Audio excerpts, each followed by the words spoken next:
Welcome to the G.N.A podcast, Games, Nerds, and Alcohol, where we get drunk and talk about stuff. And yes, I'm actually on a run now. I've actually been drinking for several shows in a row. It's amazing. I think my liver hates me. I may die tomorrow, but I'm enjoying it today. We're joined tonight by some great people. We actually have two special guests on. One super special, and then our actual guest. Sorry for our actual guest, but she's my niece, so it kind of works out like, I really love her. And it was a total surprise for her to show up tonight. But we're joined by Damok tonight. Damok, how you feeling, man? Oh, man, pretty decent. How about you? Dude, if I was any better... No, I couldn't be any better. I'm fantastic, man. Feeling great. We're joined by Erin Da Destroyer. Erin, how are you feeling this evening? Oh, I'm not even just dandy this week. I'm fucking awesome this week. Things are great. And I'm 2 beers in, so it's like extra good. Got the extra saucy. Nice. And we're being joined tonight by a surprise guest. I'm going to say this because I know you're just going to yell at me anyways, but we're being joined tonight by Jizzle. How you doing, Jizzle?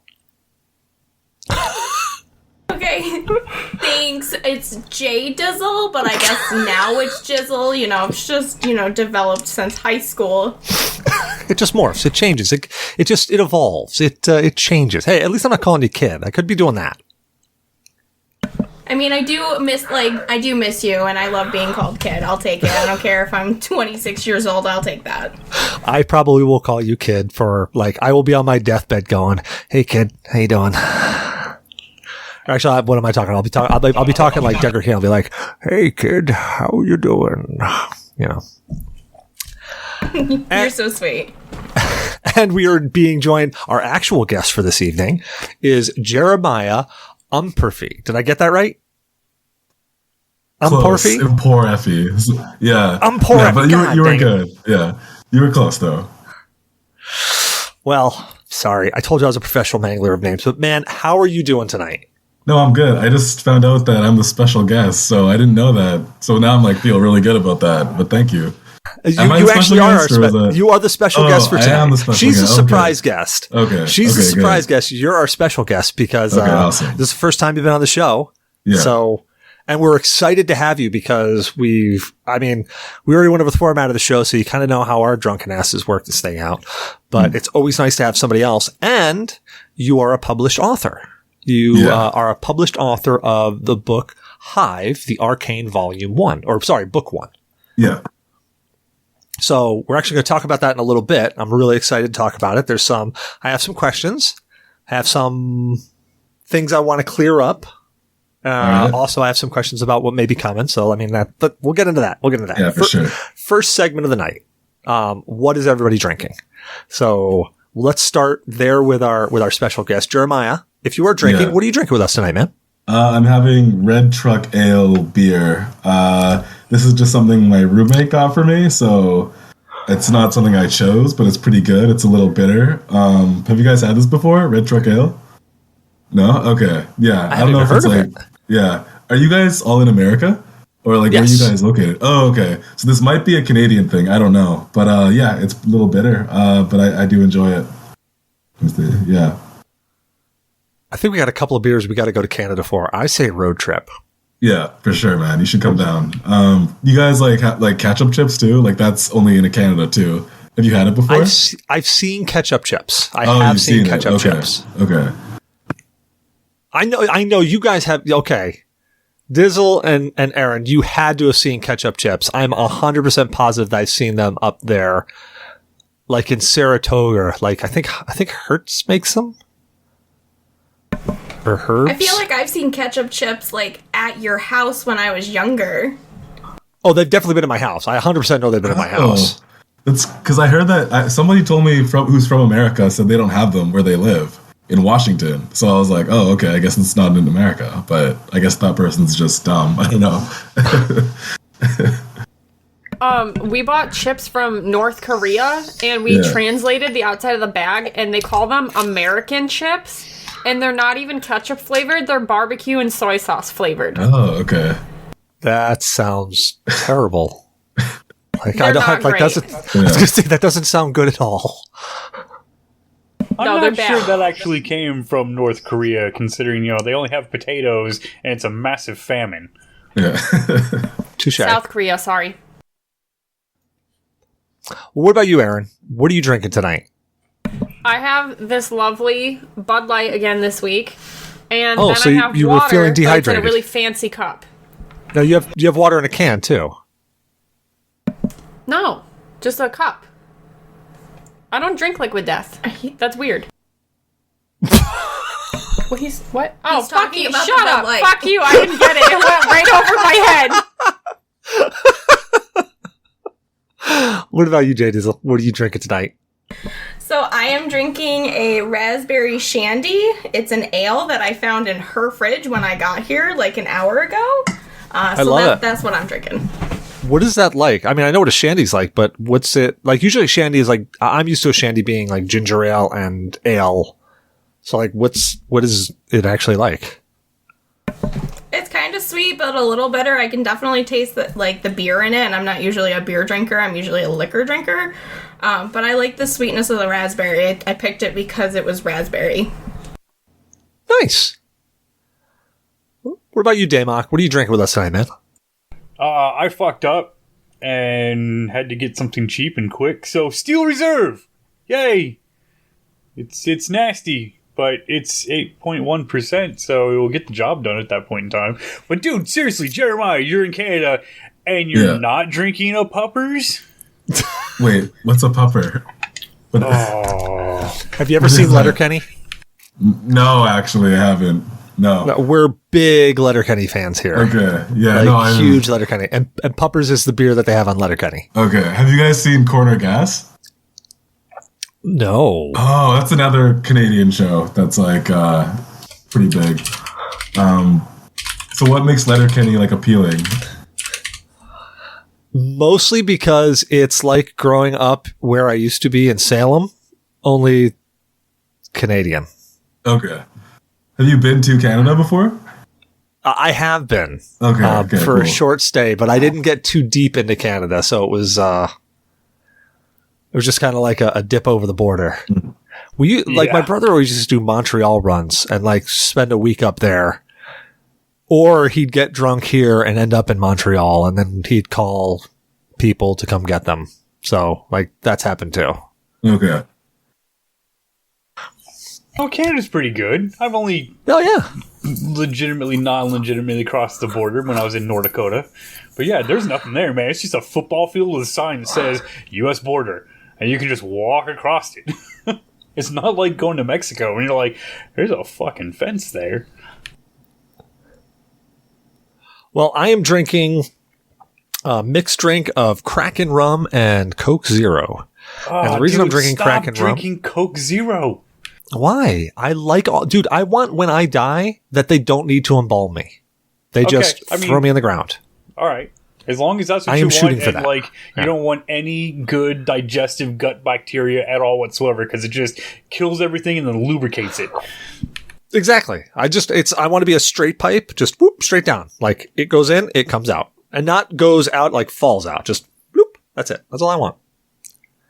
It makes life easy. Like, you don't have to worry, no wiping, it's just done. And I really hope you're not offended easily. Oh yeah, please don't be offended easily. Like, I'm Damok the douchebag. Oh man, no, I'm not offended easily. Oh, thank God.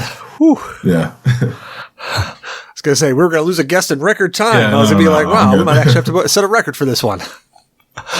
But I'm drinking Kraken rum and Coke Zero, mostly because I started just drinking Kraken rum. And then I realized I was drinking a lot of Kraken rum. So I slowed myself down by mixing it with Coke Zero. And now I'm not drinking it nearly as fast. Yeah, dude, fuck you for that bamboo rum talk on the last show or whatever, because then I bought 2 bottles of it, and I was like, oh, I'll buy the original, and then I'll buy the XO. I didn't like the original. It was too sweet, sugary. Very sweet. Yeah, but the XO was more like right up my style. Bamboo rum. Oh, yeah. Bamboo rum. Very, like, if you like caramel, if you like caramel, and you want to... and you are okay with mixing it down so it's not like super in your face, Bamboo rum, way to go. Okay. Yeah, I personally, I don't drink any hard liquor at all. I had too many bad experiences where I like blacked out. So now the taste of hard liquor, like I can't do it. So I pretty much only drink beer for like the past few years, which, yeah. Well, so I guess now it's a little story time with Cecil. That night I was drinking the bamboo rum. Remember how like really lit I got? Like I was really very lit. So I left. I actually tried to go play some Destiny 2 with some friends, but didn't work out. So I walked into my bedroom and I got to my bedroom door. Of course, my wife was sleeping. So me being the kind, thoughtful, empathetic person I am said, I have to open this door very quietly. So I sat there at the door, barely touching the handle, making sure that when I moved the door, like it didn't make a noise. And I sat there and slowly turned the handle, making sure it didn't make the clicking sound, like I'm pulling the door towards me, turning the handle very, very carefully, being very precise, making no noise whatsoever. Turning the handle, I finally get the door open, so I get through the threshold of the door, I turn around, I'm holding the door very gently, turning it so I don't get that clicky noise, you know, that loud click when you close the door. All right, I'm doing all of this. Of course, I'm taking all my time doing it. It took me about 15 minutes to get into my bedroom. Well, then in that 15 minutes, all the liquor that I slammed, because I was like, oh crap, I've got this like half glass of booze left. Let me quickly drink this. Well, all of that caught up with me. So then I turned around and went to go get into bed, completely missed the bed, ended up bouncing off of that, crashing into my dresser drawers, knocked stuff off of it onto me. And I'm laying on my floor looking up at the sky going, I'm pretty sure that woke her up. So me, of course, I just reach up and I grab a hold of looking for a blanket, and I pull the blanket down and a body pillow falls on me. So I'm like, oh, I'm good. I just curl up in the blanket. I turn over and go to sleep. Well, as I'm asleep, my wife, of course, woken up by my drunk ass falling into a dresser, decides that she has to go to the bathroom, but she's like, I don't want to climb over him to go. So she just lays there and says, I'll go back to sleep. I then have a dream that I'm being chased by monsters. Specifically, I'm being chased by urine monsters. So the only way for me to get rid of a urine monster, of course, would be to urinate. So in my dream, I run to the toilet and I lift the top of the lid and proceed to get ready to go to the bathroom. At this point in time, I get woken up by, ah! Because I'm standing next to my wife. I have opened up her dresser drawer and I'm about to urinate into her dresser drawer. God. And she looks at me and goes, what are you doing? I said, going to the bathroom. She just looks at me in this stupefied half slumber. That's not a toilet. Oh my God. I went, okay. And then I went to the bathroom. Do you still drink that rum or did you quit it? I haven't drank it yet because I finished that bottle that night. All right. But I would drink it again, especially that XO that Damok was talking about. So yeah, story time with Cecil. That was after that bamboo rum. It was, and my wife, I love her, reminds me as much as she possibly can that I almost urinated into her dresser drawers. Yeah, I feel like she loves you. I was asleep and drunk. Like she really loves you if she stayed with you still. Like she's like, yeah. Yeah. It's good. Yeah, she puts up with a lot. Yeah. She does put up with a lot. I do love her. So next segment, State of Games. State of Games is where we talk about what we've been playing for the past week, or we pontificate on how we feel games are just in general. So I will start off since we're going back around this roll. So I have been playing a bunch of Rust because Damok was kind enough or silly enough or whatever to get a private server. We did a wipe, doubled the map, and now the map is gargantuan, and we are playing Rust with a whole bunch of new monuments on it. Last episode, we actually played Rust for the episode because we were just like, well, screw it. We're all playing Rust, so let's just keep playing Rust and record. Great. It's really a fun game. It's come so far since the original release that I got forever ago. They've added so much to it. It's fantastic. If you haven't played it, it's worth a play. It's definitely toxic on public servers, but if you can get past the learning curve or get into a private server for yourself and just mess around till you get the ropes and then jump into a public server, definitely the way to go. Or the smart thing to do, roll with a group. You know, because one person with a fully automatic, will probably take down 5 people. But if you kind of flank them from one end, if you all got spears, you can mess some people up. So definitely a way to go. Also, we have got to build that trap base, the shotgun trap base with the doors and the shot. Like, that's got to happen. Got to make that happen. I've also been playing a little bit more Metroid Dread because I've been really excited about that game. I've been playing it. I love the feel of it. It definitely feels like a proper Metroid. They've updated a bunch of it. So it's 2D, but it's like 2.5D at times. So it goes into a 3D cutscenes, but it all just meshes really, really well together. The loading times on it are a little frustrating because there are loading times. And that's the only thing I find frustrating about it at all. The exploration's there. The power-ups are there. They explain how you lose your power-ups. You get to see the Chozo. Like, it's the game I've wanted. I don't feel it's as good as Super Metroid, but Super Metroid has got it's got a space right in my heart from being a kid. So I don't think anything will ever take that.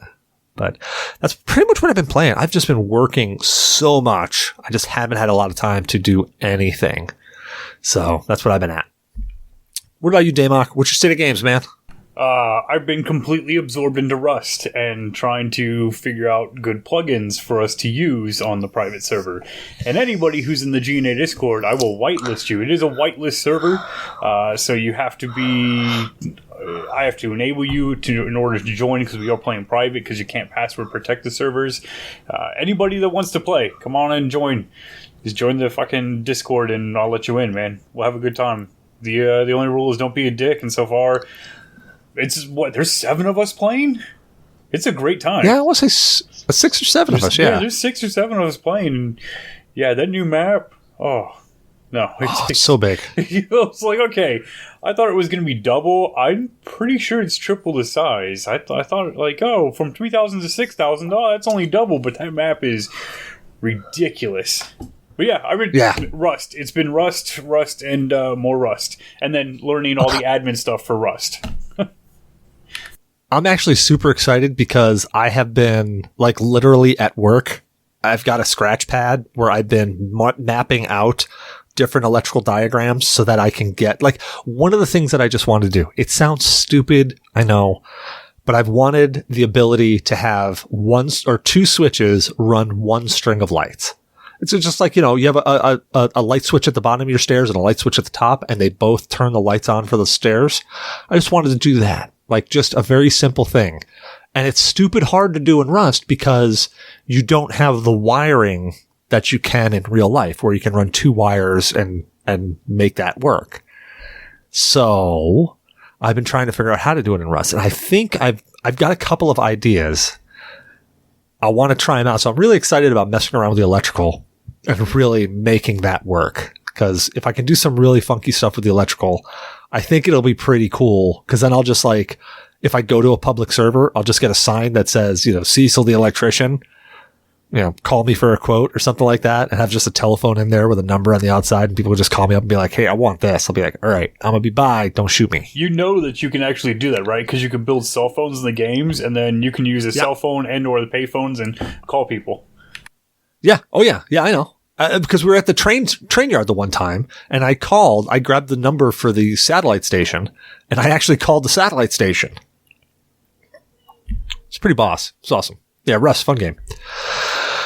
What about you, Erin? What's your state of games? Well, I've mostly just been playing Rust with you guys, so it's just kind of like being naked and afraid and wandering through the wilderness and then occasionally getting mauled to death by bears when you thought you were safe or that you had your shit together finally. So it's not super different than last week. I don't have any new super cool updates, unfortunately.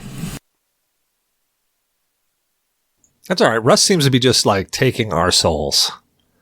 So, like, I might throw more money at Rust because Shadow Fox I've been kind of hounding him, like, when are you going to join us? He's like, you think I got the consistency to play Rust? I'm like, you're more consistent than my bowel movement, so yes. I mean, Shadow Fox doesn't play video games anymore. He stares at the walls. That's it. No, I think I can turn him. I think I can get him to play. So that's my mission now. about you, Dizzle?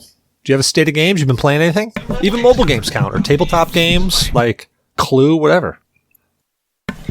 So the only time I really have, or the only thing I really have time for nowadays has got to be like, honestly, Farmville. The Farmville 3 on the phone, like that came out recently, so I've been playing that. But I just got like a full-time job and I've been working overtime and everything, and it's like an hour away from my house, so I don't really have time between that, taking care of myself, and, you know, the significant other, you know, normal shit. Hey, Farmville's still fun to play. Hey, as long as you find something to entertain yourself, like, that's the important part. Wait, I thought Farmville died when Zynga Games bought the company that originally made them, and it was a Facebook thing, and it's still alive? So it's actually like the third version. It's Farmville 3, and it has different... It's definitely different because it is the mobile app. I did used to play it back in the day on Facebook, but I don't have a laptop or a computer at all, so I just have my phone. Hey, it works. I mean, your phone's a little mini computer, so it works. What about you, Jeremiah? Yeah. Do you have a state of games? Yeah, I play. I don't really play video games. I've been playing a lot of D&D lately, which has been really fun. Rock on. Yeah, are you guys D&D fans? Oh, hell yeah. I actually, if you haven't heard it, you should definitely take a listen to the G.N.A. Misadventure League. We got a few episodes out on that where we were doing the Ghosts of Saltmarsh campaign. Nice. We didn't finish it out because we had some issue, but nah. Are you doing book campaign, homebrew? What are you doing? My friend, he's actually did a Fallout D&D. So it's like a Fallout setting, like the video game. And then we just play our D&D players in it. So it's been a long campaign, but it's a lot of fun. I play a barbarian, and I never use guns. Because in the Fallout, he has a lot of guns set up, and I just like using my sword. So yeah, it's been a lot of fun. That's really the only. Nothing wrong with that. That's really the only game I really play. Yeah, what do you play as? That's awesome. Yeah.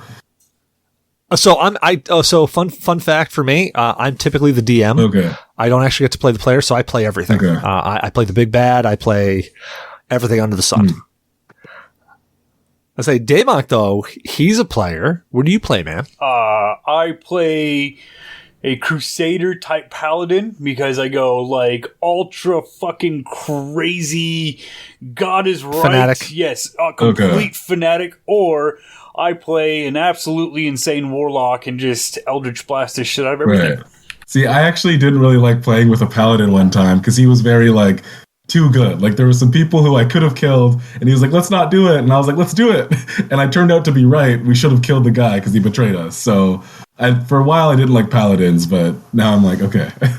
Oh, you would like my paladin because it would be like, good. Are they standing in the way of our God and what we are supposed to be doing? Well, I'm on a mission from God, and we will go ahead and wreck face. And then everybody says, "Hey, you're kind of shifting your alignment there, bud." No, you'd be all right. You could play paladin with me. I just might turn to, a dark paladin. Yeah, good. But to answer the question, when I actually do get to be a player, which is extremely seldom, but when I do, I typically play one of two characters. One is usually a fighter, but the protector, like the big brother protector, the big towering, like I can tank almost any hit fighter, or I play the rogue. The reason it's not a bathroom. I already told that story. I know. That's her reminding me that I tried to pee in her dresser drawers again. She does it every time she can, like every opportunity. But yeah, so I play the rogue because that's pretty much who I am in real life. I'm the guy who's like, oh, there's something in our way. Well, let me see if I can figure out a way around this. Oh, well, I just pressed this button over here and all those people over there just fell over. So let's go. I don't want to derail you at all, but I was telling Selkie she has to listen to the first part of this podcast because I got really, really drunk a couple weeks ago and took some melatonin because I was trying to sleep. And she was like, did Cecil also carefully move all of the stuff to the side off the top of the dresser before he pissed all over it like I did? I moved all of her stuff out of the way and took a sip of her glass of water and pissed all over the top of the dresser before she woke up. I should not drink alcohol, neither should you. You should definitely. In fact, I will clip my story from this and send it to her in an audio bite just so that she can be like, yep, you're with friends. You're hanging out with the right people. Does this mean I have more homework to do? Because I have never pissed on anything. So, am I doing it wrong? Am I getting demoted? Yeah. I don't know about demoting, but if you hang out with us long enough, you will get so inebriated that you will try to urinate in something that is not meant to be urinated in. Okay, I'll just be right there in a second. I really, really don't want to do that. Okay, so it gets a little bit worse. I didn't piss my entire bladder onto the dresser. She stopped me when I had first started because she was like, "What the fuck are you doing?" I then proceeded to go in the bathroom and fill the cat's litter box with urine. And then I got up the next morning and thought one of my cats was sick because I was like, oh my god, like there's so much liquid in the cat box. We have to take the cat to the vet. I gotta figure out which cat it was that was really sick. Yeah, just turns out that I pissed in the litter box too. I'm glad you're not the only one who pissed in your litter box. Oh god, I thought I was the only one who did that. Oh, thank god. No! No one should be peeing in the litter box. Well, okay, look, when you go over his house and you're hanging out and you get piss drunk and you're drinking 40-year-old scotch, like, just, it happens. Like, things happen. And when you're sitting there and the litter box is right next to the toilet, it's just, like, it's one of those things. Dude, I do it every once in a while. Just do a little bit of like piss, like just a little bit to establish dominance against the cats because those cats try to run me out of fucking bed, dude. It's bullshit.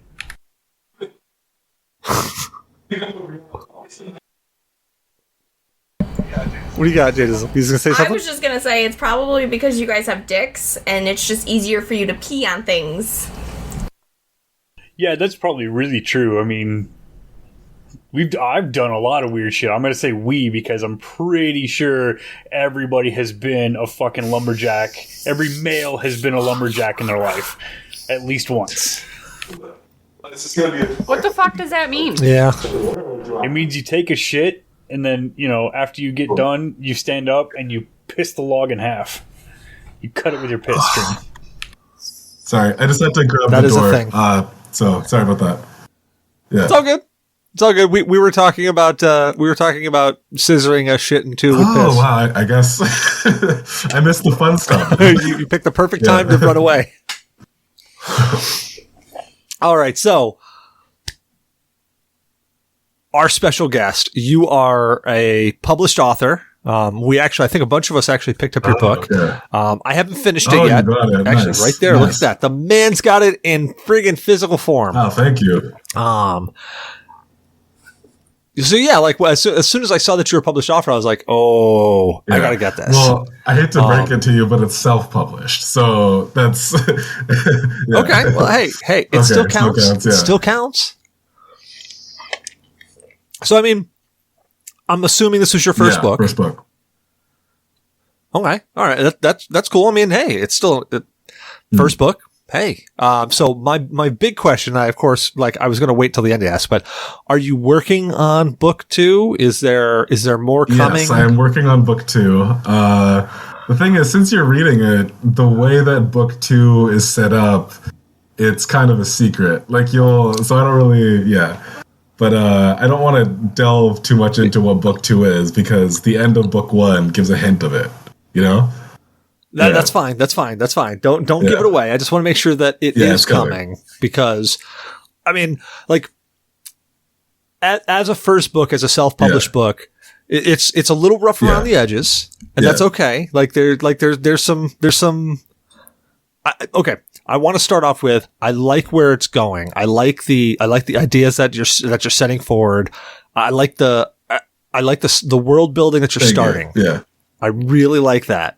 And I'm putting analogs, and I think other people will agree with me. I'm putting analogs with the different groups that are established in the book to other things that we've seen. Like I think, Erin, you made a great reference to, it was a Fallout reference. Yeah, so have you played the Fallout series? Because it was giving me, like, Enclave mixed with Brotherhood of Steel vibes. I've never like, actually... the Covenant reminded me of, like, if you had mixed those two factions. If you're unfamiliar, that's fine, but that's... If you guys have played it and you read the book and then tell me that doesn't remind you if somebody just mashed those two factions together. Yeah, I've never actually played Fallout. Like, I don't play a lot of video games, but yeah...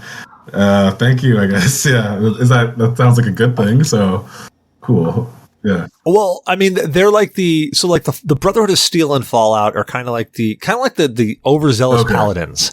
Like we're on a mission, but they're kind of led by tech gods instead of like gods. I guess all weird. And then the Enclave are kind of like I would kind of put them as a big bad in Fallout. Okay. Like they were like the big bad in Fallout.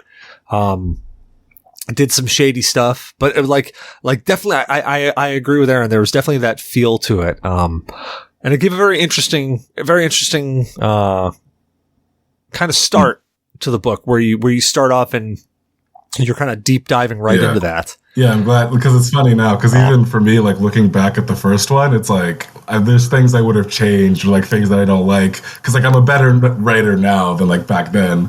So it's like looking back, it's like I kind of cringe at some stuff, but it's like that's just how it is. Like as like an artist. Well, I'm gonna be honest. There are some things that were a bit cringe. Of course, yeah. But it's your first book and self-published, so I mean, like that's a lot of onus going on you right there. But as I said, I really like where it started off and going. One of the first questions that I really had for you is what got you into writing? Like, was it something that you've done all your life? Was it something that you just picked up and said, you know what, I'm going to start doing it today? Like, what got you into writing? I was something like, I always liked it when I was younger, but I never got into it until I actually started screenwriting after like watching a random YouTube video on it and was all, oh, you know what, I think I might like this. So then I just started and then I just never stopped. So that's... Yeah. That's awesome. That's totally awesome. So this book, Hive, book one, I'm assuming that the Arcane book one, that there's like the Arcane is the world or like the world building you're trying to do. So what was the inspiration for Hive? Pretty much I had a image in my head of like the four main characters. This is something that doesn't end up happening in my book, but I had an idea for a twist, which was like the four characters are like running away from an alien, and then an EMP goes off, which disables one of the characters, who turns out to be an android. So that was going to be a twist that didn't end up in the book. So I just had that idea pop up in my head, and then everything just stemmed from that. Yeah. Very interesting. Like that would have been a very interesting twist. So the main character, Alex, in the first couple of chapters, you see some very kind of mixed feelings with Alex. Now, again, I haven't finished the book. Apologies. I really should have finished the book by now. I had plenty of time, but I'm just going to blame it as I started playing Rust and that was all she wrote. So I'll blame Damok. I accept that blame, dude, because I was going to finish that book, and again, I didn't finish it. I did read more, though, because I did sit down last night, and I got 6 chapters through. But yeah, I was only 2 chapters, too, for 2 weeks. Nice. I'll have to... Well, it starts off a little jagged. You know, so there are definitely some things where it starts off a little jagged, and you're like...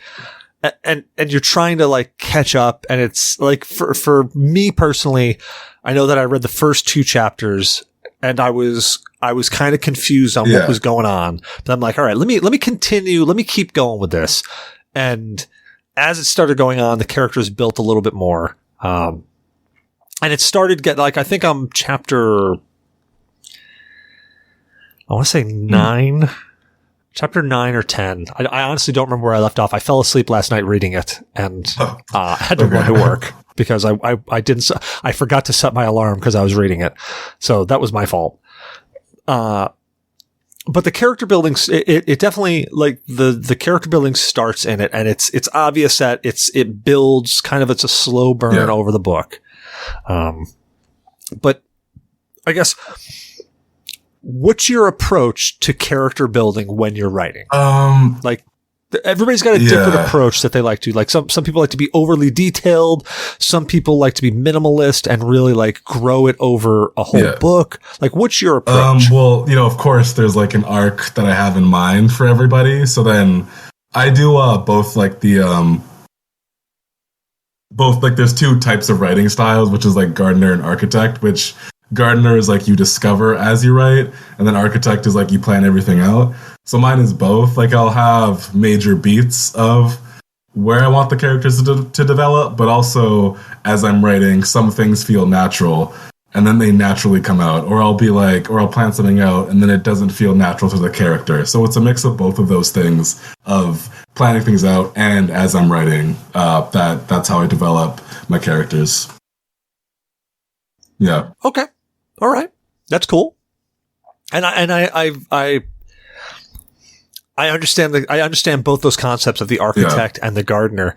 And ironically, I have never been able to master either one. I didn't know that you, it's one of those things of like, I dabble. Cool. I dabble because, being a D&D dungeon master, like you have to be able to kind of just like write. And I always found myself being more like the gardener, where it was just like, all right, I got to think on the fly. And it's always worked for D&D, but I always find that in the end, I always missed something or I contradict myself. And then when you're in a D&D game, it's not like a book where you can go back and be like, well, let me rewrite this over here. It's like, yeah, he's got hair now. But he was bald. Yeah, he's got hair now. Like, he fell through a dimensional portal and his pubes grew out of his head. It's just what happened. But I say I'm pretty much dominating all time here. Before I go on, do either of you guys have any questions that you wanted to kind of jump in on? Anything you wanted to say? Like, I'm totally monopolizing because I'm kind of geeking out. So that's on me. I had a question and then I just fucking lost it. I'm gonna remember it. I promise. As soon as we move on, I'll remember it and then I'll ask. I had a great one and I didn't write it down and I should have. Well, fucking wave your hand or something. Let me know. Like stop me. Cause seriously, I'm totally geeking out. That's me right now. All right. So one of the things that, I will say it's a gripe. But I will lead into it with this. In that first big fight where they were in I believe they were in the caves, and you meet the, you meet one of the characters that's going to be there for a little bit. That fight felt a little bit disjointed. Now, the first question on that is, do you have any previous military experience, military people in your life, anything like that? Sounds like I should have. Like I should have gone to fight before I started to write this. But fair, yeah. So I mean, like that. It's not. It was like and we were actually talking about this, I think yesterday or the day before, while we were playing Rust, just because, we've actually been talking about you being on the show for weeks, because I'm like, yeah, this dude's showing up, and then something messed up and we didn't get you on, and I'm like, oh shit. So we've kind of like just been idly talking. And that was one of the things that came up, was that original fight scene. And I think one of the complaints were that we couldn't figure out like the layout of the cave. Yeah. And it was just like one of those like, oh, and for me, I kind of got an idea that it was kind of like an intro and then it kind of like wide out. And I think that's how it was supposed to be. But in that, how is that cave supposed to be laid out? That's a fair question, because I'm going to say that that's a common piece of feedback that I've gotten with my writing, is that I wasn't very descriptive with my places or my environments, which is fair. I don't have a real answer for you, because I wrote this a long ass time ago. So it's like, yeah, I think that one, it was just like a cave with like, it was just like a cave that had like some rocks and just some like rock as like barrier, but like, I don't have like a real answer for you. So sorry if that's disappointing, but yeah. No, it's it was one of those, like, as I was reading it, I was placing it in my mind, and I have a very vivid imagination, so I don't need a lot. but I really liked it. Like, okay, I'm going to compare this. As a show of hands, who's read Stephen King here? Okay, so everybody but Jeremiah has read Stephen King. Now, I think we can all agree Stephen King describes things ad nauseum. Like, he will describe a fly on the wall of the restaurant that the main character is talking in for like 20 pages, only to have the main character squash said fly with a newspaper. Most times, yes. But he's got some weird books where characters are laughing. He does. And I'm like, the fuck? What am I reading? This is not Stephen King. He absolutely does. But, like, I'm thinking of, like, the major ones, The Dead Zone, The Dark Towers, It. You know, I mean, there's some descriptions in It, especially, and I won't actually bring up the actual scene, but the scene that was thankfully left out of the new movies and the old movie as well with the kids. There's some description in that scene that was pretty... It was vividly graphic across the board, dude. Like, I had to... Yes. Flightless brought her book down to me and she was like, hey, I need you to read this over, Damok, and make sure that it's okay for me to read. And I was like, you've already read the rest of the book. And yeah, it was a very... But it has to deal with something that's a very touchy subject across the board. So, yeah. What was it? Yeah, it was a little bit weird. I'm interested in what the scene was. Because I haven't read the book.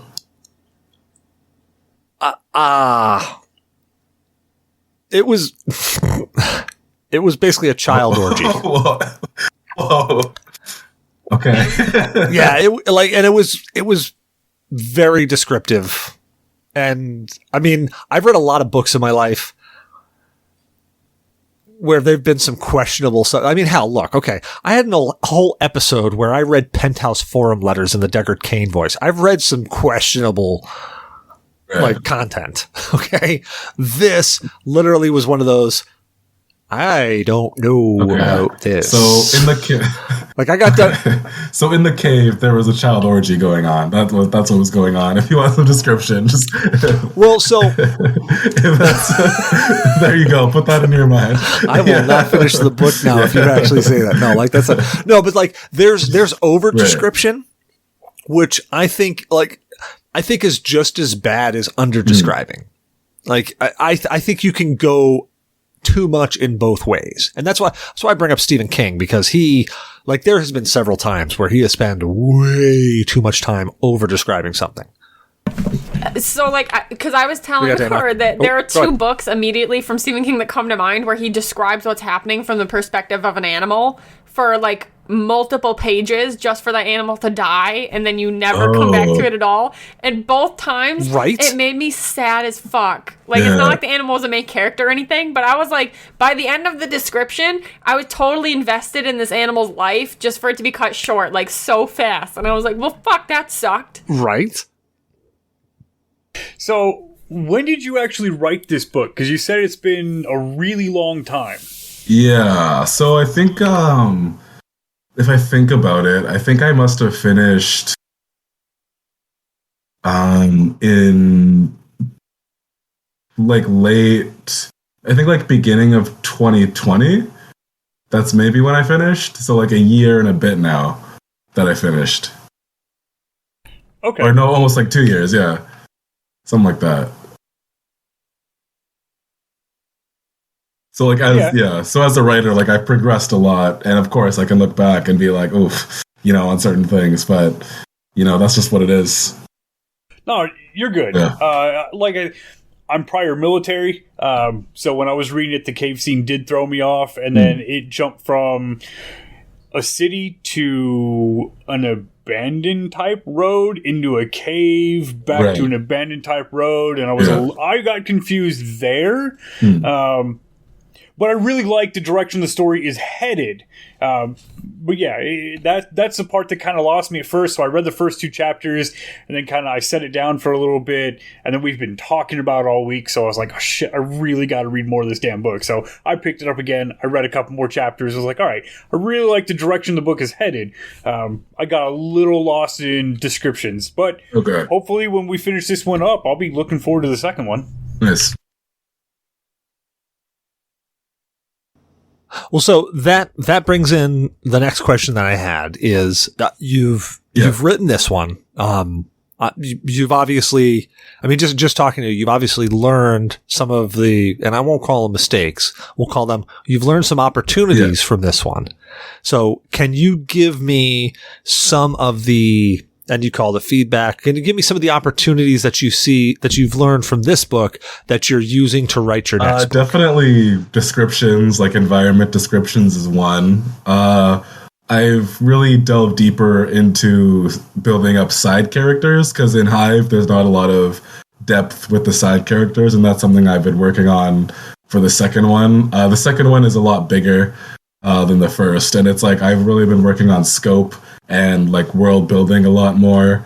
And also like my main characters have a lot more depth to them as well in the second one. So also, I learned about editors the first time, because the first time I didn't get a good editor, and then I put it out. So I actually had to get it re-edited, because there was like complaints about punctuation and grammar. So then I had to get a new editor. So I've learned that, get a really good editor the first time around if you do put something out. So that was a hard one. That was an expensive one. That was an expensive opportunity.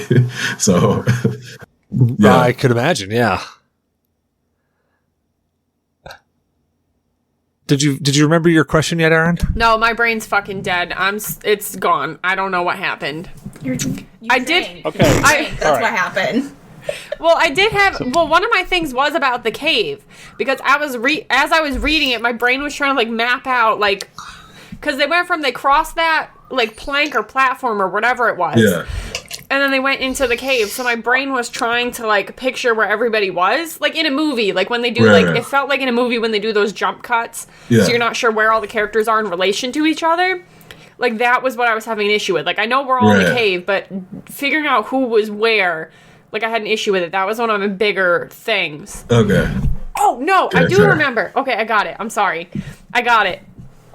No, there was one part where they were describing the battle when they had like the 50 vehicles. I think it was it was when they found like the little hive or whatever. Like when they first found it, they said that they went in a description about the vehicles. They had quads and dirt bikes and stuff.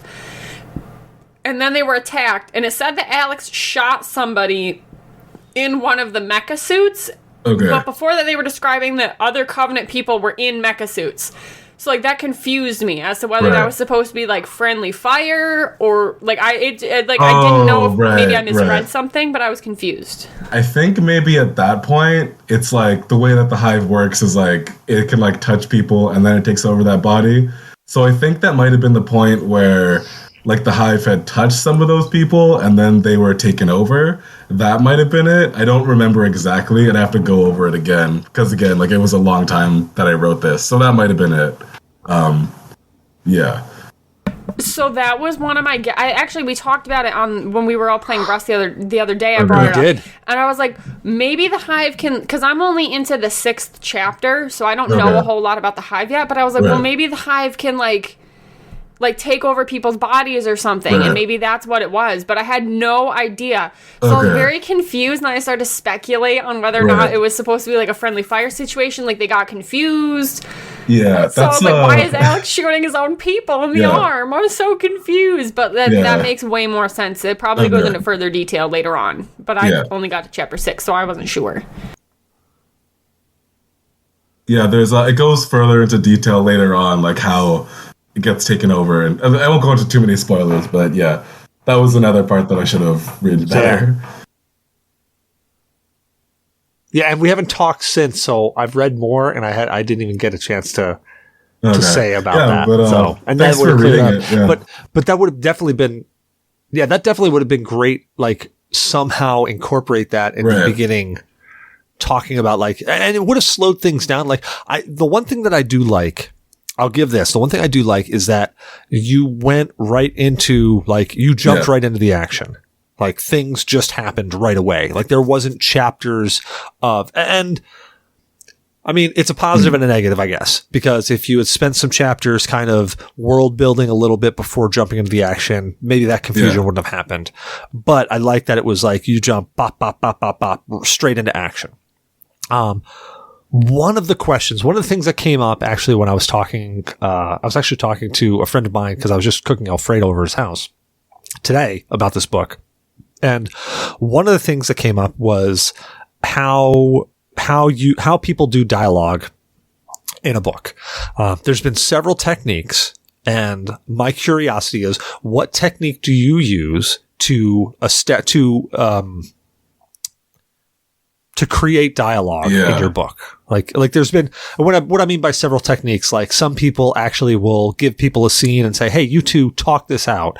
And they'll literally record them and then write down that dialogue as if two people are talking. Some people just fire from the hip. Some people look at what other people have written and then morph that dialogue. So what's your process for dialogue? I just, pretty much when I have dialogue written, I actually read it out loud myself. And then as I read it out, I'll like edit it so it sounds natural. And I also keep character voice in mind. So it's like, if I have like a page of dialogue, I'll just read it out, read the whole thing, and then just like cut some words, add some words, and then go over it again till I feel like it's good enough. And then I just, so that's my main way of doing it. Yeah. Okay. Have you now, from the first book to the second book, have you changed how you do dialogue, or have you stuck to the same? I kind of now I keep character voice more in mind, and since my side characters have more depth, I do a lot more subtext. So there's a lot more subtext in the dialogue now. So that's something that's really changed from the first to the second. Nice. And for those listening, what do you mean by subtext? Subtext is, the easy way to describe it is to say like what the character is saying without them saying it. So it'd be like, like an easy example would be like, someone would say like, oh, I want more of what you got. And they say they like point to somebody's beer, but what they really want is like some extra money that they, that person owes them or something. So yeah. So saying what you want without saying it is just like the easy way to describe it. But there is multiple like ways of doing subtext though. It could, can be like, you can even have like the theme of the book in it or whatever, but it has like a lot of different facets. Yeah. Okay. All right. Well, I know we only got you for about another 15 or so minutes. So I want to make sure we maximize our efficiency on this time. But I'm gonna relate over to Dizzle, Erin, and Damok. Do you have any questions before I move on? I'm good. I think we've asked a bunch of questions, and I've got a lot of really great answers, and I'm really enjoying where the book is moving towards. I got to finish it out. I haven't gotten to finish it yet, but at least I got 6 chapters in. I'm probably around the same spot as Erin. Yeah. So I just wanted to apologize because I was a special surprise guest. I didn't read the book, but it's funny because I bet you out of all of these people, I would have been the one to finish the book. And it does sound very interesting, and I'm actually very intrigued with it now. Nice. So, Dizzle, I would 100% recommend checking it out to read. The world building on it's an interesting. I mean, it's kind of post-apocalyptic. It's kind of got like there's so many different feels I get from this book, and like somebody stop me if they didn't feel this, but like I get almost a Starship Trooper feel from this. Okay. I get like oh, what do you got? What do you got? I just sparked something in there. Yes, because I couldn't figure out. I was like, this is reminding me of something, and all I could think of was like the Fallout, but like it doesn't really fit into like the Fallout universe type of thing.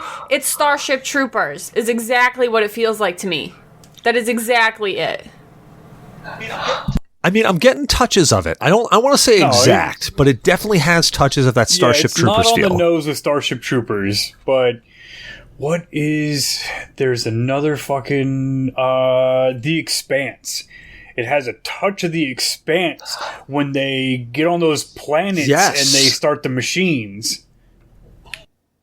Oh, and even that blue shit that takes over Thomas Jane. Yeah, like it has the fucking. God, I love The Expanse, but yeah. I mean, we're making analogs. Like, and that's how people like, that's how they work. I mean, it's not meant to disrespect your work in any way, shape, or form. I've heard the Starship Trooper thing before. Like, a couple people have said that. So yeah. Oh, thank God.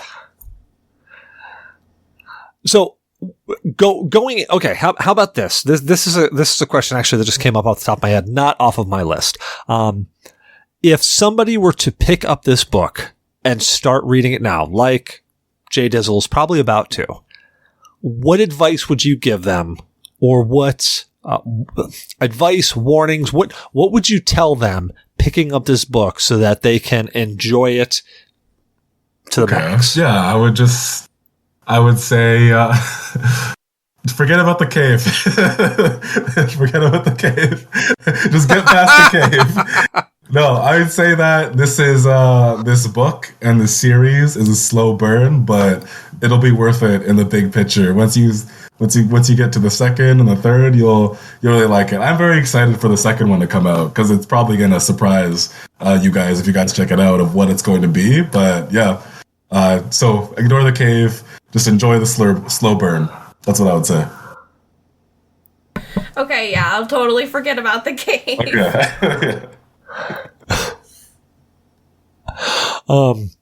So I'm actually excited. I'm going to finish this book. I don't read when I'm drunk, only because I never remember what I read. I'm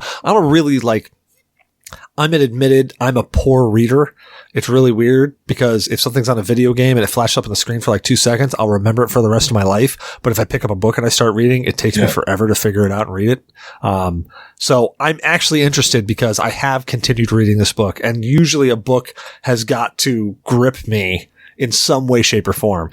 And your book definitely gripped me in that sense of I want to keep reading it. Now, again, being fully honest, and you've probably heard this, there's a little rough spots in it that I'm just kind of going, okay, first book, I'm going to get past this. There's going to be more. I'm excited that you said that there's a second one coming out, that you're focusing on editing. There were some grammatical errors that we caught in it, and it was like, but that's just, I'm glad you said that you're focusing on getting a great editor for the second one. I'm assuming this is going to be a trilogy. It's going to be more than a trilogy. Is this arc going to be a trilogy? So, I mean, like the whole world is, I'm assuming, going to be way more than a trilogy, but is this arc that we're working with now going to be a trilogy?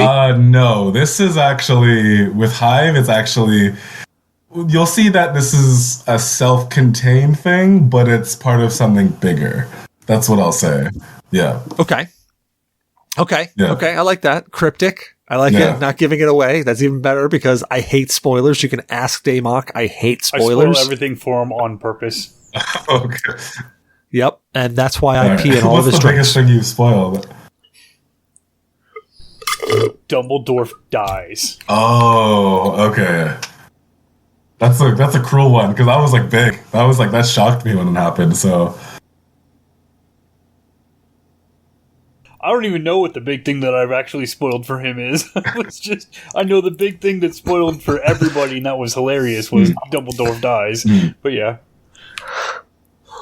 Spoiler alert. Anybody who's listening, actually, you know what? I should just bleep that out because there's probably somebody who hasn't watched that, and now they're going to hear you and they're going to be like, "Oh my god!" Point, she's already rewriting the books, so don't worry about it. She's changing it all. That's so cruel of you. Oh my gosh. Okay, like, welcome to 2004, okay? Like, I don't understand. No, not the first. I don't even know if the first book came out in 2004. This spoiler was at least like in the last 5 years, and also his name is not Dumbledore with an F. It's Dumbledore. You can't even spoil correctly, and also I hate spoilers too. So me and Damok are gonna like virtually fight. Oh, you're in so much trouble because the first book came out in 2001. But Dumbledore did not die in 2001 or 2004. No, he died in 2004. Did he? No, he did not. Did he? In 2004? Wait, hold on. What book did he die? I don't know. I asked to Google. It was Half-Blood Prince, so that... Yeah. It's the Half-Blooded Prince, right? Yeah. When did that... Hold on. It could not be 2004. I was like a baby still. You said... Yeah, it was totally like... Yeah, It was the early 2000s. 2009. Okay. 2009. Not Movie the of the early book, though. 2000s. Not the early 2000s. Dude, you've triggered Erin. Like, I see her shoulders rolled forward and she's leaning into this shit. Like, she is triggered right now. I know. Holy hell, I'm scared. It's fucking funny, dude, because I've never read any of the Harry Potters. I've watched all the movies, but I've never read the books, and I really don't care. And yeah, Dumbledore, not Dumbledore, whatever, sorry, my bad. I actually did not. I enjoyed the first several movies in the character building, and then it went off a ledge and turned into utter crap, in my personal opinion. But that was only from the movies, not from the books. Well, the thing with Harry Potter is like once Fair enough. the movies, they miss out a lot. They don't explain a lot of the stuff in the books. So it's like if you haven't read the books, like a lot of the stuff is confusing. So I live with 3 girls, and Okay. all 3 of them have read the books from beginning to end multiple times, and I Okay. have been told how incorrect I truly am. All I know is Dumbledore dies. Or Dumbledore, whatever the fuck, he dies. All right. Well, we don't have too much time with Jeremiah left. So, last question Yeah. that I got for you.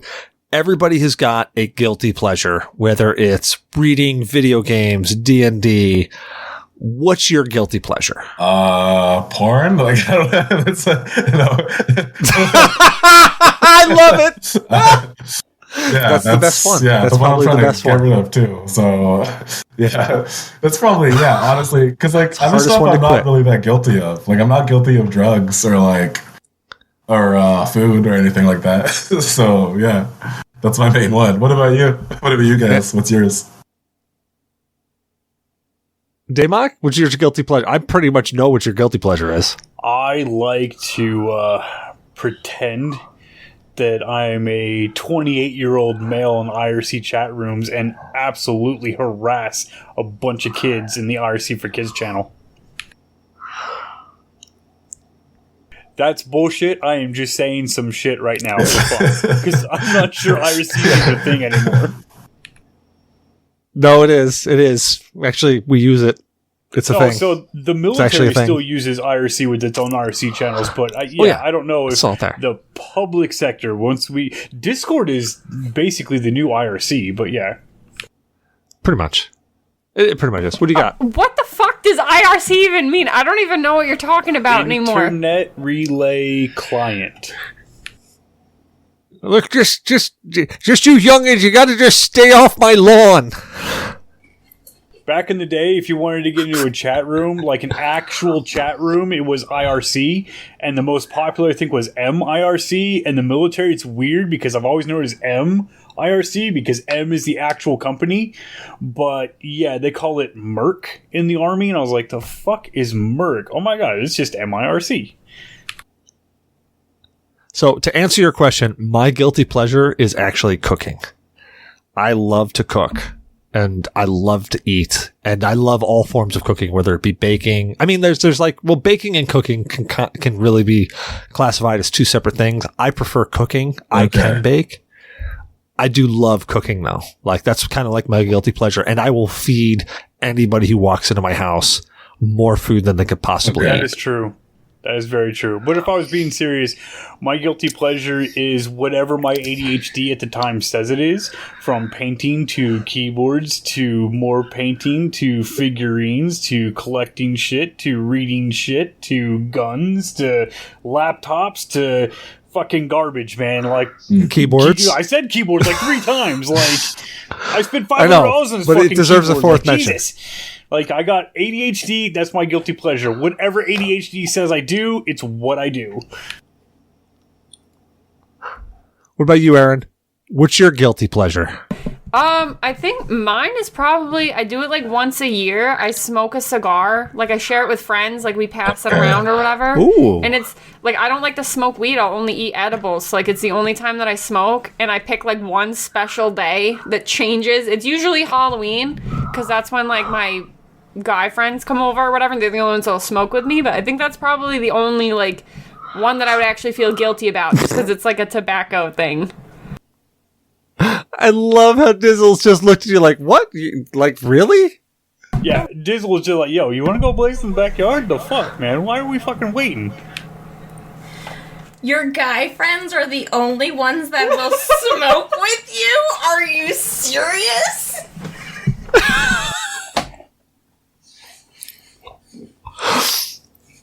Oh, man. Well, Jeremiah, just so you can bail out, because I know as we only got a few minutes left, tell everybody like where they can find you at, whether it be social media, a website, wherever. Tell them where they can find the book. That's really more important. Sure. Like, tell people where you can find me at my website, www.jeremiahu.com, where you can get a free preview of Hive if you just want to check it out. You can also find the book on Amazon. Just look up Hive, the Arcane Volumes, and then that'll pop up in all countries. On Instagram, you can find, or like Twitter, you can just find me at Jeremiah U as well. So if you just want to check it out, check that out. Thank Rock you. on. Well, Jeremiah, thank you so much for joining thanks us for having tonight. me, man. This is really fun. Thank you for all of you guys for coming, and it was nice to meet all you guys. Yeah, and as I say, you're welcome to hang out in the Discord. We're always bullshitting about something in there. I'm sure once we finish the book, we'll be probably talking about it in there. And as I say, if you're in the Discord, we always keep everything in new schedule. So if you ever want to join in on a podcast just to hang out and talk and bullshit, welcome anytime. I extend that to every guest or every person in the Discord or anybody if you're listening. Join right in. We're more than happy to have you on, hang out, talk. Suggest some topics and whatnot. Thank you so much, you guys. Have a good one. All right. Take care, man. Yeah, have a good night, Jeremiah. Yeah, bye. Okay, now he's gone. We can talk about. No, I'm joking. No, it was I'm truly interested in finishing this book. I even said it back when I was I think I hit chapter 5. I'm interested to see where it's going, because it's definitely.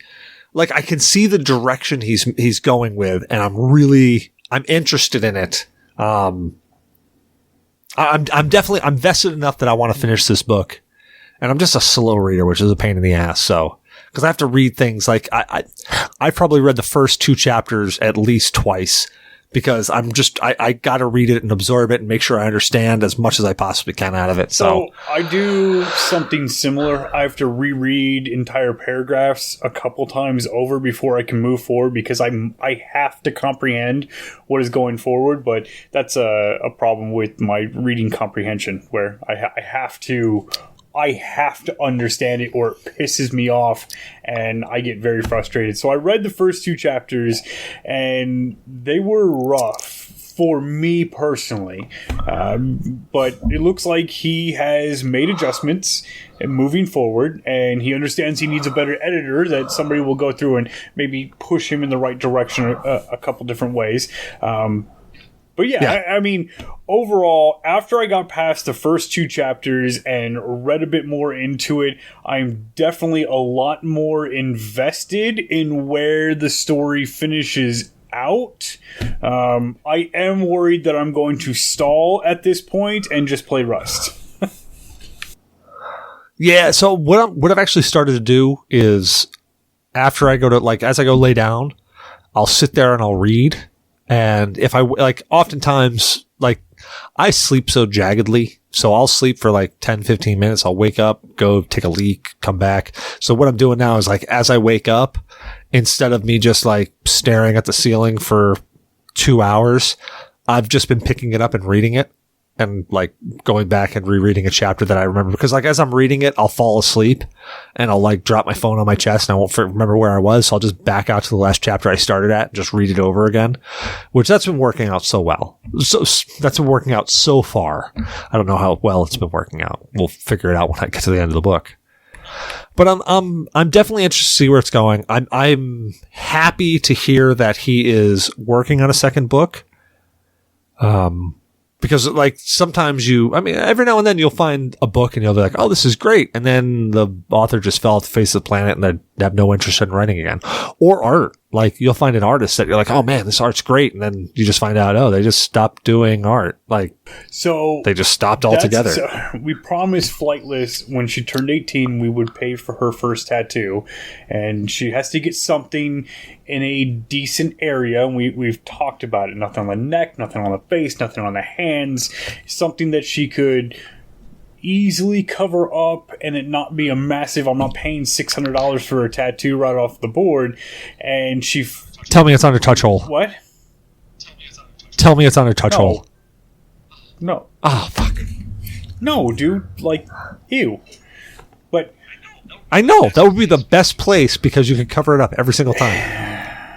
Yeah, anyways, she was trying to get something behind her ear and all of that, or not behind her ear, but the skin right there that her ear recovered. I'm like, okay. Yeah. So, yeah, we convinced her out of doing that as I showed her that, you know, these nice little lines actually will get larger in time and a lot sooner than she thinks that they will. Like, when the pentagram bled a whole bunch, these were really thin, crisp lines, and, you know, then they bleed out a whole bunch.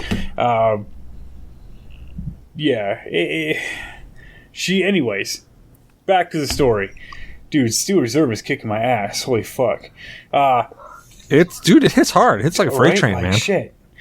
It was those Busch Lights, man. And fuck, I've been watching Erin, and Erin's been drinking those Bud Lights, dude, and I'm pretty sure that buzz that she has is because she has water intoxication, and she's gonna fucking die because her kidneys 100%. Are flooded with water right now, and, yeah. But back on subject. My bad.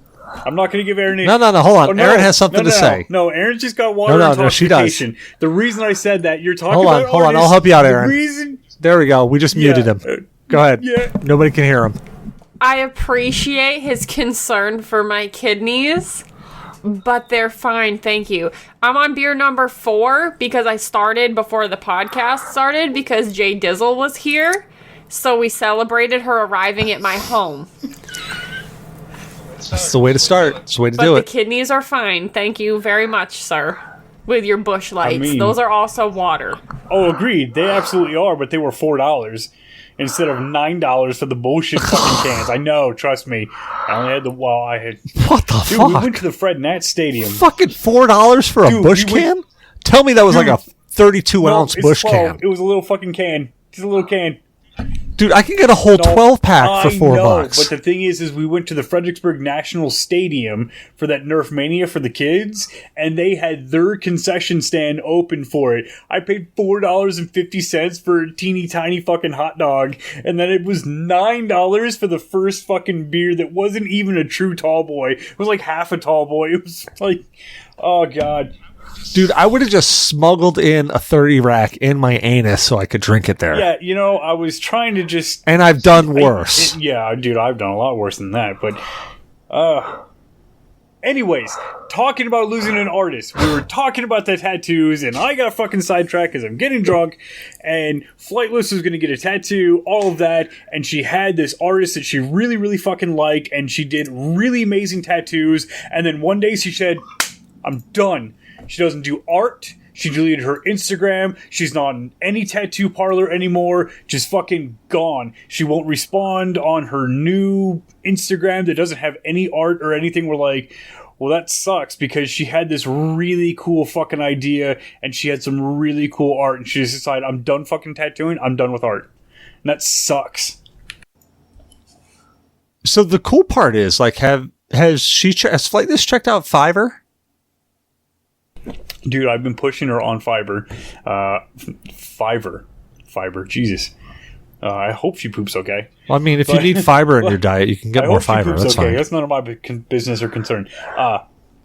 Fiverr, I've been trying to do it because I've been trying to get her, like, you've commissioned some artwork from her. I've been trying to get her to draw more and put it up there and be like, hey, even if you don't make a shit ton of money, you can make a little bit and it will test your skills because you're going to have to go with the input that you're given instead of this creativeness out of the top of your head. But yeah, I don't think she's truly invested in it. Well, it's too bad because she's got a lot of potential. Like, she's practiced. She's got a lot of potential. I mean, hell, I've got plenty of her art out there on the Teespring. on the G.N.A gutter shots. So, I mean, she should totally check out Fiverr. But I mean, I meant more has she checked out Fiverr for looking for an artist to do a tattoo, because I've actually scoured Fiverr, found several different artists, and had several different concepts done for the tattoo I'm getting. And I actually think I found like an amalgamation between about 4 different concept arts that I have that I've sent over to a guy, and he's drawn me up something. So once I get myself dug out of debt, looks like I'm going to be getting my tattoo finally. Dude, I don't understand how hard it is to draw Mickey Mouse with a giant white Zilla cock coming on Minnie Mouse that you have had all these different fucking artists fail at getting there. Dude, it's the shading. You have to get the shading right. If the shading is wrong, it just doesn't look right. Plus, you've got to make sure you can't use the white ink, because the white ink is going to fade out. So you have to make it so that the yellow ink, even though the yellow ink really looks hardcore at first, when it starts to fade out, it looks a lot better. It is not faded out. Like, it's hard to see on camera. Yeah, it has. Look at how horrible that is. My how God. horrible it is. It's fucking terrible, man. Like, God, where did you get that done? In the army? Yeah, dude, of course I did. It was in some fucking random-ass fucking barracks room. I was like, bro, hook me up. And he drew some little sketches on me with the fucking Sharpies, and then just tattooed it out. And I was like, looks dope, bro. And then we went to war. I got it. It looks like you approved that. Like somebody who approved that was completely colorblind. It's funny because there's colors in here that I have no idea. I didn't realize that this guy was different from this guy, that this is purple and this is actually blue. I thought it was all the same color, and everybody's like, I really love the purple shading in there. We're like, there's purple? I didn't say okay to purple, but whatever. Yeah, I have no clue what the fuck you're talking about, but rock on. Glad you like it. No, so it's pretty cool. So hopefully, as I say, she should definitely check out Fiverr, because there's a lot of artists out there. And then once you hand it to, like, you find a tattoo artist that like does good work, you can pretty much hand them anything and they'll like just turn it into something that's going to work for them. So it works out. No, it's not bad. But yeah, going back onto the subject, I am interested in finishing out the book. And yeah, I am excited that he is writing a second one. I was curious when he said that this book was more of a one-off, but the overall picture is bigger, so I have something to speculate on as I finish the book. But yeah. Yeah, I'm really interested to see where this goes. You know, and I think I mean we said it to him too, or I said it to him too. There's some roughness to it, and he recognized there was some roughness to it. You know, he even mentioned that there was some cringe when he goes back and rereads it, which I'm excited. I hope that the one thing I hope is that this book doesn't influence, like, I want to see where the story goes. It's the same way, like, God, it's the same way when God comes up with some story that he wants to write, we start playing his story, and then it doesn't quite go his way and he just kills everybody. I feel so robbed because I'm like, I'm invested in this story. I want to see where this is going. And then we're all dead in a fucking cage because we shoved a bunch of alcohol down a poor prisoner's stomach and tried to use them as a makeshift bomb. Dude, that shit was gonna fucking work, goddammit. That shit was gonna work. God did not let it fucking work because it was not gonna work. He trapped us in that whole thing because all I wanted to do was drink a beer with this random hobo who didn't seem all that suspicious in a cave. He was a random hobo living in a cave. I wanted to drink a beer with him, and I was going to ask him some polite questions. I didn't want to get poisoned and fucking knocked out and dragged into a cage. So the other people in the cage, fuck them, dude. Let's put a whole bunch of alcohol in them and light them on fire. They can act as fucking bombs, break the gates, and we'll get out. I didn't know that he was brewing up fucking magic crystals and we're going to blow the whole goddamn cave closed and kill us. That's some bullshit. But I like that storyline. But I'm glad to hear that he's continuing the storyline, and I really hope that the first book doesn't affect him, like just nixing the storyline and just trying to write something different. So I'm excited about that. I see I want- Erin and she Alright, wants well- to talk. Sorry. No, I want there to be like, because he said that it wasn't like directly connected. I want there to be like an extended universe, like how Stephen King has them kind of interconnected with other stories, and you'll get like little snippets from other books. Like I want that in the Hive. I want like a connected universe. Well, I could see so many different things going. Like I could see with the main characters that he has built now going on and continuing the book. One of the things I've loved that about other books, the Alien Berserker series that led into Alien versus Predator Hunter's Planet. I loved how like that fed into it, and you had main characters cross over into different books. So I mean, I like the idea of keeping main characters, but I also like the world building. See, like the thing that's gripping me on this book right now is the world building, is the idea of everything going on. So I'm really like, that's what's keeping me in it. I want to learn more about it. So far, I'm not super invested in the characters, but that could come with more description, maybe in a second book, or maybe by the end of this book, I'll be more invested in these characters. But so far, I'm not super invested in the characters. There's nothing gripping me about them, but the world itself is definitely, it's piqued my interest. It's something that I want to learn a little bit more about. There's a lot that can be thrown in to grow that world. Absolutely. The characters, I could throw away the characters overall. And I think I'm going to speculate here. I think that's what he was going for when he said that, hey, this book's going to be independent, but the world's going to be connected. So hopefully, like Erin said, that it is going to be a connected universe, and it will have references back to this one, maybe a visit back to the planet or whatever it is, and how things work. But yeah, I honestly like his world. I really get a lot of, like Erin said, Brotherhood of Steel, Enclave. It's got some Fallout. It feels like it has some of The Expanse kind of taken. You know, a lot of hints from other sci-fi out there and thrown in. And there's a lot of wonderful places that the world could go. And there's wonderful places the characters can go as well. And maybe keep the characters alive in other books to, you know, a throwback of the first book. But yeah, we'll see. Yeah. I'm curious. I got to finish this one. I really do. Yeah, I'm going to finish this one.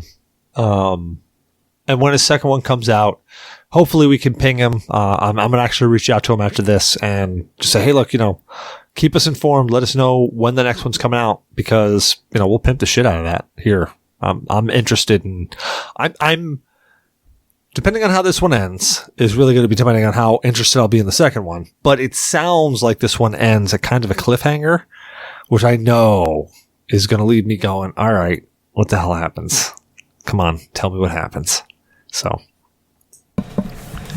I think I would be interested in getting the second one just to see like how his writing improves from the first to the second, because he said the second one came out a couple of years ago and he's been working since then.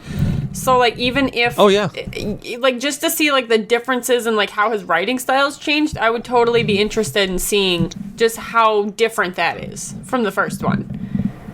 Yeah, I agree. That also interests me as well, to see also how his editor, like the editor that he goes with, how that works out. Because there was some grammatical errors in this one. Even the first like 4 or 5 chapters, there were a few that I caught. It was just like, did he mean to say that? I think he meant to say this.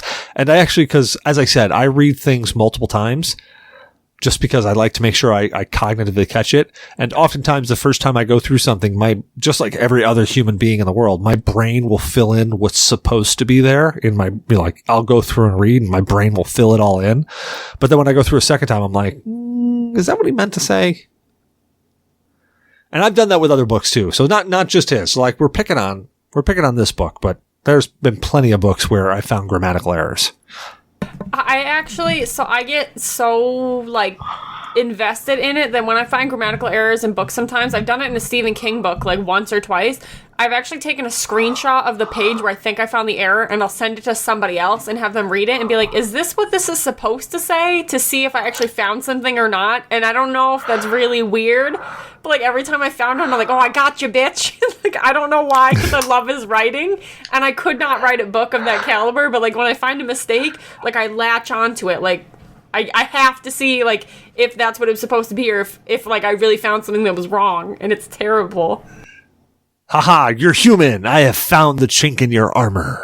All right. Speaking of screenshots, Jesus fucking Christ, Aaron, do you not know how to use the snippet tool when it comes to taking a screenshot on your own computer? Did you take that picture with your phone and then crop it and then upload it into the Discord? And that's why it's so fuzzy and fucked up looking? Look at her. She's laughing.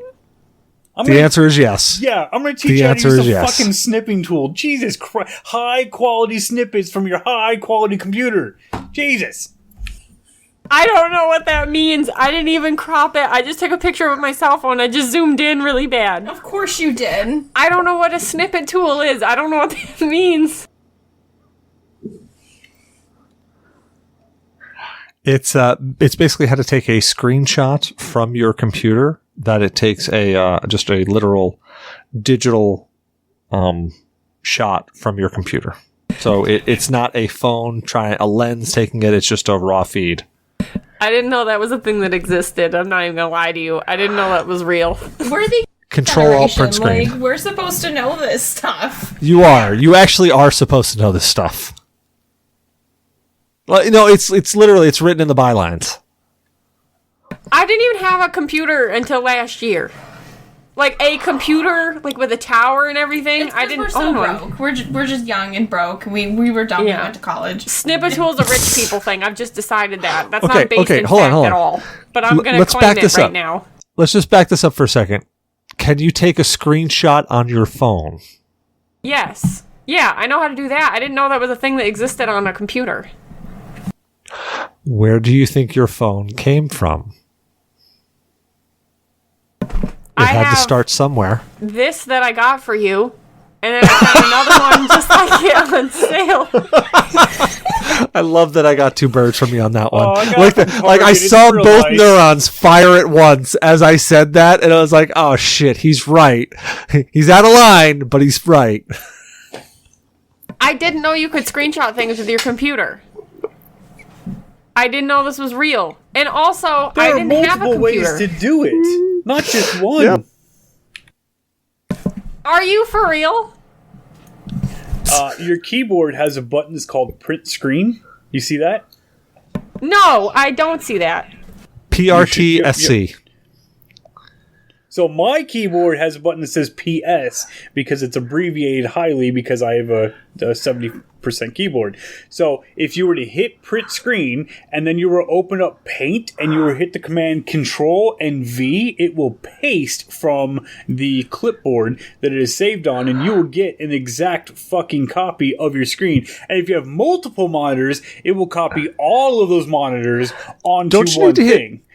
Don't you need to hit Control Print Screen for that to work? No, you just hit Print Screen and then you just do fucking Control V.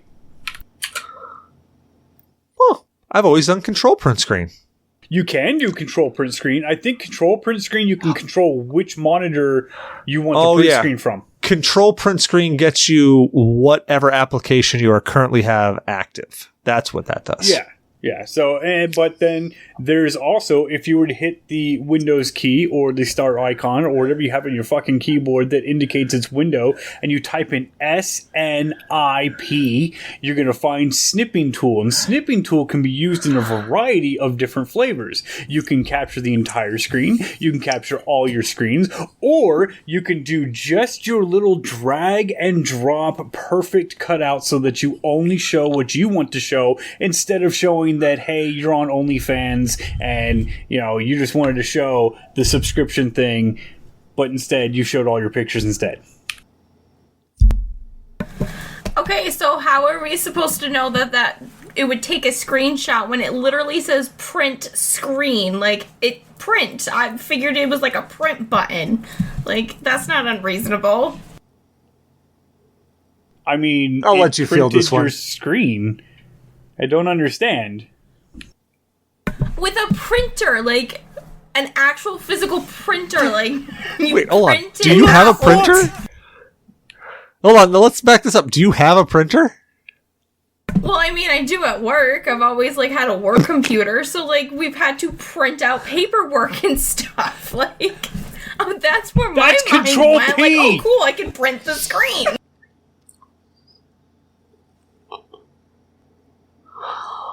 All right, I'm just going to say this, and then we're going to go to where can people find you at. Stay off my lawn! Wait. Okay, how old are you? Like, did you not have a computer class growing up? Because the both of you look like half the age of me. Jesus Christ. How are you even able to drink? Okay, so first of all, they didn't teach us hardly. The only thing we had was the Mavis Beacon thing to teach us how to type on the computer. That was the only computer experience I've ever been taught in school. And I've never owned a printer, and I'm 25 years old. I think it's ridiculous I need to print things at all when I can just email them to people. And apparently, I can just fucking screenshot whatever the fuck I'm looking at. So it makes it even more ridiculous. And also, people your age think we still need fucking fax machines. So, you know what? I don't even want to hear a lesson about the computer from you because you still think we need to fax shit. To be fair, wait, to be fair, I'm pretty sure To be I fair, definitely know how to work a fax machine, and I've had to do that for work. So I don't know. I'm 26. I have more experience with a fax machine than the print screen button on the keyboard. So, here's the thing. I'm almost 40, and I don't know how to send a fax because I've never used it my entire fucking life because my generation uses PDFs. That's all digital, Erin. That means that we take the print screen of all these documents and then we put it into a compressed thing and then we go ahead and email it. I'm not quite sure if you understand what emailing is at this point in time. But yes, we don't really use faxes. That's kind of, a couple generations behind me when they didn't know how to digitally send communications. But now we compress everything into one nice document that you can scroll through, adjust the fucking text size. You can even rotate the image if you want to, all within the same application, and then we just email it and it compresses it so it's not this 6 gig file, but it's only like 246 kilobytes and you still retain decent image quality. I think we just broke Erin. Dude, all that water is getting to her kidneys, dude. She's fucked.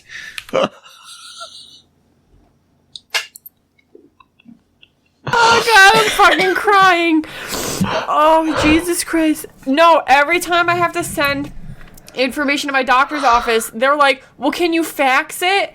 And I'm like, I'm not 100 years old. I don't know how the fuck to fax anything. I don't even know what a fax machine looks like. I picture them being the size of a whole room. I don't know how to use one at all. There was one at my college. I actually faxed my doctor's paperwork from the college campus because they had one, and it wasn't accessible to students. I just walked in there and looked really pathetic till they let me use it. Like, I don't know. So, okay, we're going to have an educational time with Damok and Cecil because you know that there are free fax services online now because certain companies use really outdated fucking things, and you can fax your PDF files and they'll come out like an actual fax, but you just have to create a digital PDF file and you'll be good to fucking go. I think that is a whole nother episode, like literally a whole episode. It's going to be tech support with Erin Da Destroyer. And the first thing we're going to say is, hello, this is IT. Have you turned it off and back on again? You know what? That's your fucking homework. I understand that you can't watch Firefly because you've got some stick up your ass about watching Firefly, and I'm not even sure what's going on there, but you have to. You have to watch either A, Silicon Valley, because it's phenomenal, and it's newer, or you have to watch, what is that show called, Cecil? The IT Crowd? The IT Crowd. It is British and amazing. It's still American as fuck because it's all the same. Or Halt and Catch Fire. Well, I haven't seen that one. Now I got something to watch. Oh, you haven't seen *Halt and Catch Fire*? Do you know what the reference is? No. Have you seen Silicon Valley? I saw about 30 seconds of like the 5th episode. No, *Halt and Catch Fire*. Now I'm going to look it up. Yeah. So *Halt and Catch Fire*, in case for anybody listening, it's actually a show, but the old like fucking room-sized computers, there used to be a thing where if you could halt an operation, like the Control-C was the brake. If you halted the operation would actually stop going, but the CPU cycles would continue, and the computer would literally catch fire. So halt and catch fire. What do you got, Aaron? Why am I the only person on the podcast that gets fucking homework? Like, nobody tells anybody but me that, you have to do this before the next one. No, so that's not true. We have told so many people you have to watch this. Like, you're not the first person we have told you have to watch Event Horizon. I'm pretty confident I have told everybody on this podcast you have to watch Event Horizon. Now, whether you do or don't, that's up to you. But that's like one of those movies you just, if you are a horror fan at all, Event Horizon is one you just have to watch. Can you guys just text me? I need a list of things because I'm going to forget. And I did put Firefly in my calendar. It's still in there and it still reminds me. Don't look at her. She's a liar. Just put in the Discord, in the lounge, the list of things I need to do. And I'll screenshot it with my phone instead of screen printing just to bother Damok. I'm going to just take a picture of it with my cell phone to bother you. Yes, she needs you to do the work for her. Yes. Because she can't do her own homework. This Nothing is true. has changed. Even since middle school, she did it for me. I don't know anything. Well, on that note, Damok, where can people find you? Oh man, I'm always trolling the fucking G.N.A. Discord, and you can also find me over in Thoughts and Shots Discord. I talk a little bit of shit in there, but I really got to get back on there. Hopefully my 6-year ban is coming up soon. Yeah, Choco Bear wants you back. What about you, Aaron? Where can people find you at? People can find me at Erin Da Destroyer on Twitch. They can also find me. I'm Erin Da Destroyer on everything. Aaron with a D-A instead of a T-H-E. I'm also on Twitter and Instagram, but I'm not, I don't use those as much. It's usually just the Facebook page and the Twitch, and I can be found on the G.N.A. podcast. I think that's the only places. I don't think I'm forgetting one this time. Rock on. J Dizzle, where can people find you at? If they can. Can they find you? Well, I may or may not have a TikTok, but I do not recommend my own uncle watch that TikTok. I believe it's Mistress Rose 96. I have almost 2,000 followers on there, so it's not too bad.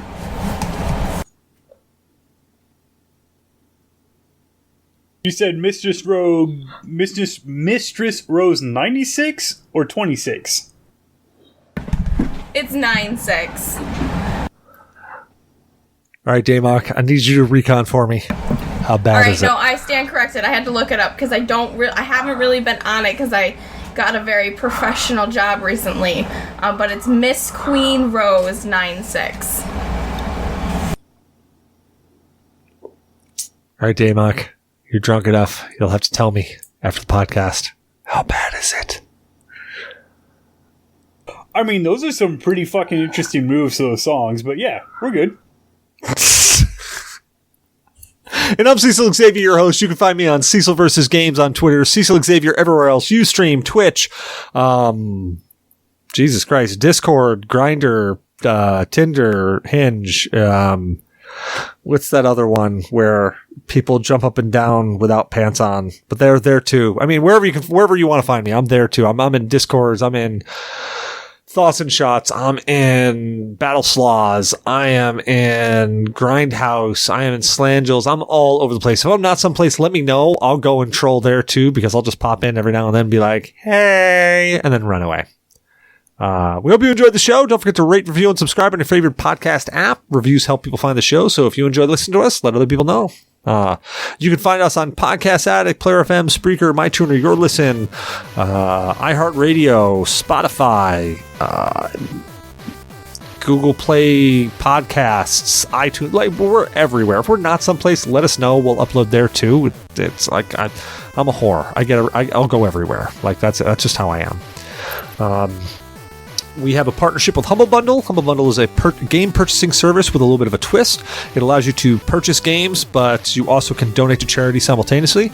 They currently have, I think they still have it up.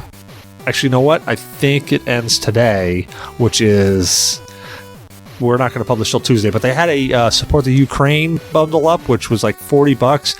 Had 122 items in it, I think, including Back for Blood, Satisfactory, and a whole bunch of other great. I think it had the Pathfinder and Starfinder PDFs of the core rulebooks. So if you're interested in those, they've got digital copies of those. It was a great bundle. I had to pick it up.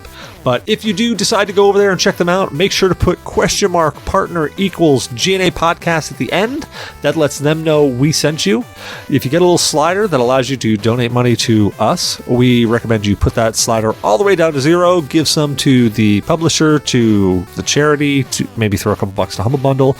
We don't want your money. We just want to let them know. We just want to know that we sent you there. So we have a little dashboard that tells us how much people have made for that. What else? Isn't there there's I think a website. Do we still have a website? www.wolfman, where the fuck are you, man? I love you and I miss you. It's been too goddamn long.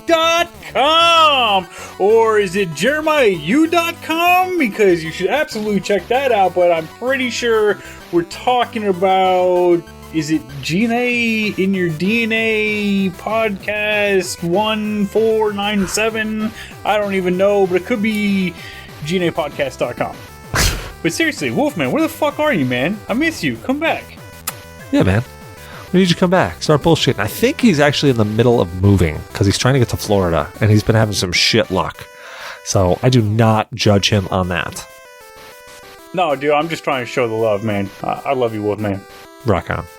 Well, have a great night. Thank you for joining me. Oh, man. You fucked up by having me, but, here we are.